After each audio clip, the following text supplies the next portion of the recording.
армысыздар, ардақты ағайын. Мен мына Ұлытау, Қарағанды облыстарында жүрмін. Әйтсе де мына Қазақфильм төңірегінде болып жатқан айқай-шуды бір сәтке назарымнан тыс қалдырған жоқпын. Кейінгі 2-3 күнде болған оқиғаларға қысқаша сараптама беріп кеткім келеді. Мына Қазақфильмге осыдан 2-3 күн бұрын Мәдениет және ақпарат министрі, вице-премьер Балаева мен қала әкімі Дархан сатып алды, келіп кетіпті. Содан бастағым келеді әңгімені. Оқиға былай болыпты. Қазақфильмге Балаеваның келетіні белгілі болған. Сосын енді ұжым дайындалған. Ана кинолаң дейтін актрисалымыз бар, соны жалтыратып жуып дайындалып, маңайды тазалап дегендей. Сосын ертеңіне келеді деген түске қарай Құрымбек Жұмағалиды Қазақфильм президенті тағайындайды. Ана үй оны алады деген. Енді дәстүр бойынша кезге министр келгенде ол көпшіліктің, яғни ұжымның көз алдында өтеді, коллективті жинайды. Содан кейін жаңа басшыны таныстырады. Содан кейін киногерлердің енді мәселелерін тыңдайды. Сөйтіп бір жылы шырайда жиын өтіп тарайды бір жарты сағаттың ішінде. Енді Қазақфильмнің ұжымы солай болады деп күткен ғой, енді дайындалып, сол таңертеңнен бастап Шәкен Айманов ескерткішінің жанына жиылған. Өйткені сол жерге мына қала әкімінің жаңа жобасы бар ғой, енді соның сызбасы жасалған жаңағы баннер қойылған екен. Сосын біздің енді қазір ақсақалдарымызда өте азайып қалды ғой, киногерлер. 2-3 ақсақалымыз сол алды 70-тен асқан, 80-ге таянған. Сол қадірлі ақсақалдарымыз үлкен бастарымен сақалдарын сүйретіп жаңа жерге барып тұрады ғой, жиылып. Жасы бар, жасамысы бар, кәрісі бар дегендей. Сондана акиматтың қара костюмді жігіттері келіп, сіздер былай тұрмаңыздар, тараңыздар деп жаңағы әмірлі дауыспен жиылған топты тарқатып жүрген. Осының өзі көңілге түрлі ой салады. Өйткені қазақтың сөзі бар ғой, ұлық болсаң күшік бол деп. Негізі дәстүрді бұзбау керек. Сол жаңа қала әкімі, жаңа Балаев болсын, сол жиылған топқа келіп жақындап амандасып, қал жағдайларын сұрап, сосын айтуына болады ғой, енді абыржымаңыздар, біз сіздерді түсінеміз деп енді өтірік айтса да жаңағы Қазақфильмнің жері сақталады деген сияқты. Жоқ, сол ана осыларды ары барма деп қалдым. Өйткені ары жібермеген сияқты, ұят жібермеген сияқты ана халықтың ақсақалдарымыздың көзіне тура қарауға, сол алдымен ана қара костюмділерін жіберіп жаңа жиылған топты ыдыратып жүрген. Міне, содан сол қара костюмділердің енді ана суреттері де шықты ғой, солардың қоршауында жаңа оларды бір жау алып кететіндей. Солардың ортасында екеуі ана 5,5 гектарды көзбен шолып, көңілмен бекітіп, ақыр алатын болдық қой. 20 жылғы соғысымыздың бұл бір жеңісі дегендей екеуі тоқ көңілмен қайтыпты. Бар болған оқиға осы. Міне осының өзінен көп ой түйуге болады. Өйткені мына біздің әкім қаралардан, мемлекет шенеуніктерден қарапайым кісілік кетіп қалды. Сол анау жүдеп отырған коллективпен бір 10 минут сөйлесе салса қайтады. Жоқ. Қандай министр болсын Қазақфильмге келгенде жылы шыраймен осы жұрттың көңілін аулап, бір уәделер беріп, енді қолдарынан келмей жатса да қайтатын Бұлар бұл жолы итпеген. Солай кетіпті. Енді 5,5 гектар жөнінде айтар болсақ, ана біздің мына Қанат Рамазан деген бауырымыз, Ахметбек Нұртилла, Төртұлы Шоқан, осы үш белсенді азаматтар өз ойларын жазып жатыр ғой. Соның ішінде маған Төртұлы Шоқанның айтқаны дөп тиді. Енді мына қоғамның кәдімгі бір селт етер сөзі болды. Сонда Төртұлы Шоқан айтты ғой: Балаева, сендер Тоқаевтың имиджін сол 5,5 гектар жерге жерлемеңдер деп. Расында да өте дәл айтылды, ондыққа тиді. Өйткені шынында да Тоқаев мінекей 7 жыл президент болып отыр ма, сол абырой беделін жинаған. Осы егер Қазақфильмнің мына жерін алып беретін болса, әрине бірінші кімнің беделі түседі, кімнің имиджі күйрейді? Алдымен президенттің. Бірақ оны білетін бала қайда дегендей, оны Балаева білмейді емес, біледі. Оны ол қасақана істеп отыру мүмкін. Оған енді қала әкімінің қосып апты. Мінекей сөйтіп, ана орысша айтады ғой, президентке подстава жасап жатыр бұлар. Осы әрекеттермен әрине бұны біз рейдерлік захват деп бағалаймыз. 90-шы жылдар білесіздер, Рахат Әлиев деген осы рейдерлікті бастап, мына кәсіпкерлерді, бизнесмендерді осы қаңғақсатқан, жерін тартып алып, бизнесін тартып алып, өндірісін тартып алып, содан ана Назарбаев кейін әрең тұлды ғой. Өйткені ана өзінің компаньондары Машкеевтерге шаба бастады. Солардың бизнесіне қауіп төндірді. Сол кезде еріксіз оның көзін жоюға тура келді. Жаңа билікке таласа бастады дегендей.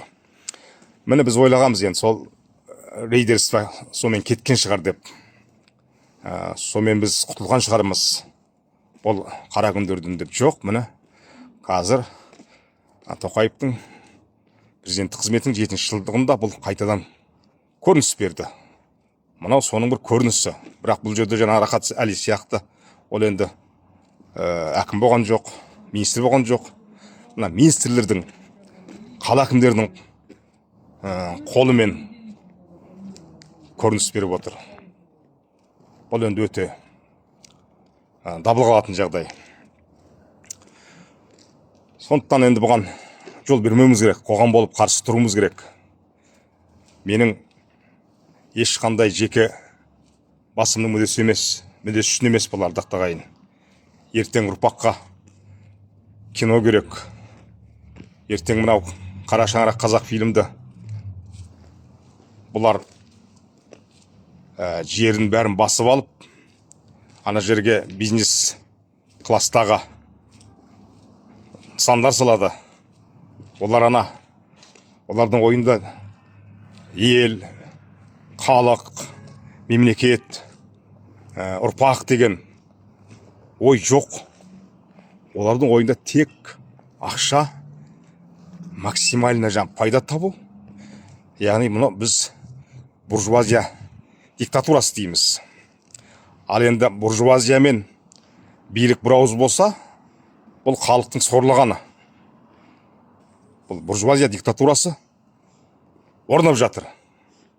Ал енді айтады ғой, әлгі баяғыда Маркс айтты ғой, пролетариат диктатурасы орнау керек деп. Қайдағы бізде? Бізде халықтың сөзін ешкім сөз демейді, ешкім оны тыңдамайды. Ана еститін үкімет деген осы Қазақфильм қай сөзін естіпті? Бір сөзіміз естіген жоқ. Тек жаңағы өздерінің бір мүддесі бар. Сол қарынның қамы, ол аспайды бұлар, аспайды. Сол жаңағы ар жоқ, ождан жоқ. Әйтеуір сол жаңағы 5,5, алақандай 5,5 гектар жерге осыншама бүкіл мына саяси имиджерін сарп етіп, соны тіміскілеп, тімтініп, соны айналдырып жатыр. 20 жыл болды енді осыған шабуыл жасағалы. мына киногерлердің табанды күрестің арқасында олардың ойын жүзеге асырмай келе жатырмыз ғой. Әрине бұл жолды асырмаймыз. Біздің оларға қоятын күшіміз өте мол. Мына шығармашылық күштермен ойнауға болмайды. Олар жаңағы өзінің принциптері үшін өткенде айттым ғой, жан беруге бармыз деп. Соған дейін барамыз. Сондықтан ардақты ағайын, мына біз жаңа айтып тұрмын ғой, мен үшін емес, менікі ертең үшін деп Ахмет Байтұрсынов айтқандай, ертең үшін, ертең ұрпақтарымызға кино керек емес пе? Кино мемлекетке керек емес пе? Мынау кезінде Голливуд, осы кино индустриясы дамып, Америка оған ақша құйып, бизнесмендер сонда ана Голливуд әлемге танылды емес пе? Сол Голливудтың кинолары арқылы америкалық өмір салтыға танылды әлемге. Біздің қыздарымыз сынақ сөйтіп америкалық актрисалар сияқты күретін болды, сағызды солар ұқсап шайнайтын болды. Міне сөйтіп Америка мәдениеті бүкіл әлемді жаулап алды. Ол бір мәдениеттің көрсетушісі болды. Мына ол сияқты Оңтүстік Кореяда осындай кино тарихында төңкеріс жасады. Қазір әлемде, әсіресе Азия елдерінде корейлік өмір салты қалыптасып келе жатыр. Корейлер ұқсағысы келеді. Біздің қыздарымыз, жігіттеріміз шаштарын түрлі бояуға бояп жүреді. Мысалы, соның бір кішкентай көрінісі.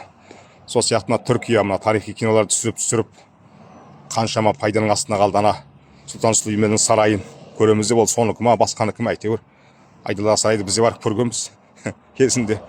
Соған жаңа миллиондаған туристер келеді. Міне креатив деген сол.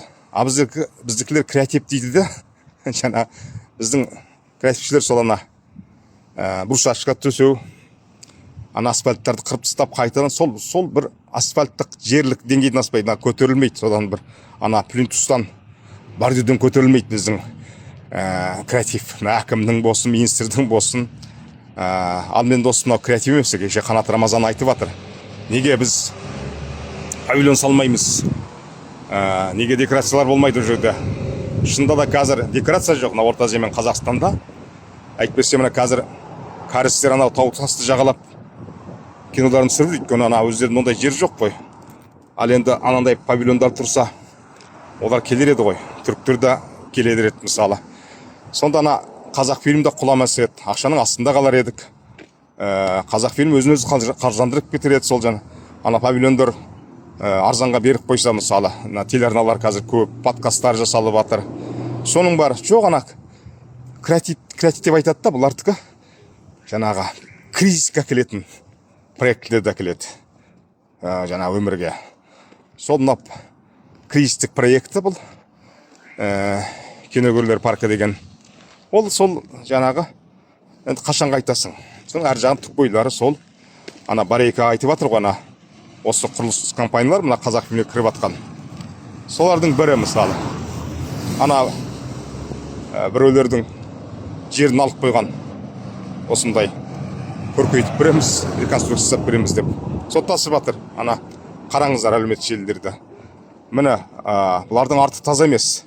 Өйткені қазақ фильмге ешкім жанашымайды. Кеше ана айтыпты ғой. 1 миллиард жылына беріп отырмыз деп. 1 миллиард деген не ол? Ана ұлттық киноны қолдау орталығы ұстау үшін, соның ана ұстап тұру шығынның өзі 560 миллион болған осыдан 2 жыл бұрын. 560 миллион теңге. Ана жай анан соны ұстап тұру үшін сол компанияны, ана масыл компанияны. Ал енді 1 миллиард деген не ол? Шетелде бір актердің қаламақысы да емес бұл. Сұмдық қой. Сондай мен сөйтіп етеді. Ал енді қазір телеарналар біздің 50 миллиард теңге алады бюджеті жылдық. Шамамен. Қазақ фильмі тоқалдан туғандай сол 1 миллиард бердік деп аузын керіп мақтанатын олар. Ал енді ол сұмдық қой. Сосын енді Төртіліп Шоқан кеше ана жарыққа шығарып қойыпсың ғой. Балаева өзі мойындаған. Иә, Қазақфильмнен айырылып қала жаздадық, банкрот қыла жаздады. Көрдіңіз ба? Аған айтып жатыр. Жала жапты бұл. Ондай ешқандай мәселе болған емес деп. Жоқ. Вице-премьердің өзі айтып жатыр. Міне, банкрот қыла жаздаған. Сол банкрот қылу әлі де күн тәртібінен түскен жоқ. Ардақты ағайын. Өйткені банкрот қылса жақсы ғой. Қазақфильм өзін-өзі ақтамады. Бір сорлы компания болды. Мемлекеттің бойына мініп алды. Сондықтан бұны банкрот қыламыз дейді. Қазақфильм жабылады. Сосын жаңағы дворищтерге арамнан мал жиып байған опасыз олигархтарға Қазақфильм жем болады. Жем болады. Міне сол жоба әлі ол түскен жоқ, ол жатыр. Соны мыналар бір көмелеп жоқ олай емес. Соны әйтеуір бір қулық сұмдық жолымен жүзеге асырғысы келеді. Жаңағындай 5,5 гектарды біз гүлдендіреміз және тамыз деп. Ол болмайды. Сондықтан ардақты ағайын, халық боп қолдаңыздар. Қазақ киносының қара шаңырағы Қазақфильмді бермейік. Өйткені ол біздің ұрпағымызға керек. Кино мемлекетке керек. Ертең Қазақфильм бір ғаламат фильм түсіріп, Оскарды алып, Канды алып, бүкіл әлемге қазақтың көркемдік ой санасының, енді сонымен өлшенеді ғой. Киномен қазір әдебиетті оқымайды деп жатырмыз. Кино тез тарайды. Сонда қазақтың даңқы шығып жатса әлемге, ой, қазақ қандай мықты халық. Қазір біз жаңа айтып отырмын, корейлерге таңғаламыз. Қалай сурет солар? Не деген халық бұл деп, не деген өнерлі халық деп. Халықтан артықшылығы жоқ, кемшілігі де жоқ. Біз де сондай халықпыз. Бірақ бізде осы Балаева сияқты министрлер, шенеуніктер, жалпы мемлекет нашар менеджер дейді ғой. Өздері кедергі келтіріп отыр. Киноның көркеюіне, ой сананың былайша дамуына, сол мәдениетке, өнерге толассыз шабуылдар жасалып жатыр. Бірақ қазақ мәдениетінің жаны сірі, киносында, киногерлерінде жаны сірі. Міне Назарбаевпен 30 жыл алысты. Мінекей мына кісінің тұсында да енді ұят тағалысып жатыр. Сонда сол 5,5 гектар жер үшін осыншама абыройларын төгіп, беделдерінен нұқсан келтіріп, елдің көзінше боқ шоқма дейді ғой, елдің көзінше боқ шоқып, осылардың басынан не күн туды деп ойлаймын. Сондықтан мына тағы да бір ой кеп тұр. Мына көкжайлау үшін, әлгі жайық үшін жандастық, қиғаш үшін қырылдық, тептер үшін тебістік дейді ғой Махамбет бабамыз. Сол айтқандай мына қазір көкжайлау үшін керілдесіп жатыр біздің алматылықтар. Оған да жаңағы буржуйлар жерді үй салып, жаңағы бір өздері бір пайда көрмекші, басқа түк жоқ. Соған мына Барейка сияқты ақсақалдар қарсы тұрып жатыр. Сондықтан киногөлдер, мен енді Алматыға барам ғой таяу күндері. Сонда сіздер Барейка ақсақалмен сөйлесіп, көкжайлау мәселесімен біз қолдайық. Сосын көкжайлаулықтармен коалиция құрып күресейік. Мына басқыншылармен қалмақтар көкжайлауға да шабуыл жасап жатыр ғой. Сөйтіп баяғыда Абылай 300-дің баласының басын қосып қалмақтарға қарсы тұрды ғой. Мына образдық сипатты айттым. Бізде сол осындай ізгі күштер мына рейдерлікке, рейдерлік захватқа қарсы, өнерді бұлар өнерге қарсы рейдерлік жасап жатыр, мәдениетке қарсы, табиғатқа, экологияға қарсы бұлар захват жасап жатыр. Сол жолда көкжайлаулықтармен коалиция құрайық. Сөйтіп бірігіп қайрат көрсетейік мына орыштерге. Қазақ фильмді да бермейміз, көкжайлауды да бермейміз. Ақырына дейін тұрсамыз, біздің кесімді сөзіміз осы ағайын.